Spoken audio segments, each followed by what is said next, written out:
আজকে বন্ধুরা আমাদের দুপুরের লাঞ্চে আছে সাদা ভাত, ডাল, আলু চানা, আর এটা হচ্ছে সিম দিয়ে আলু দিয়ে একটা তরকারি করেছে। এখানে সর্ষে লেবু নিয়ে নিয়েছি। চলো খাওয়া যাক। ভাতটা খুব গরম বাবা, একটু আগে রান্না হয়েছে সেই ভাত। বাবা, এই যে ডাল পাত, উফ, সেই টেস্ট লাগে ডাল খেতে। একটু লেবু নিয়ে নিলাম।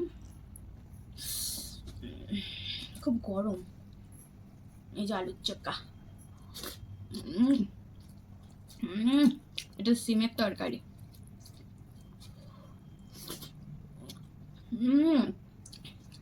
সিমটা খুব টেস্ট হয়েছে, আর ডালটাও।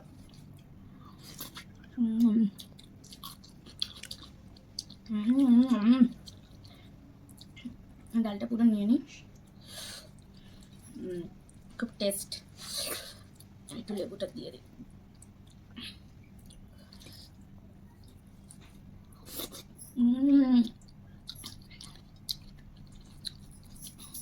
সিমটাও খুব টেস্ট হয়েছে।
তো গাইস, আমার খাওয়া কমপ্লিট। দেখা হচ্ছে নেক্সট ভিডিও।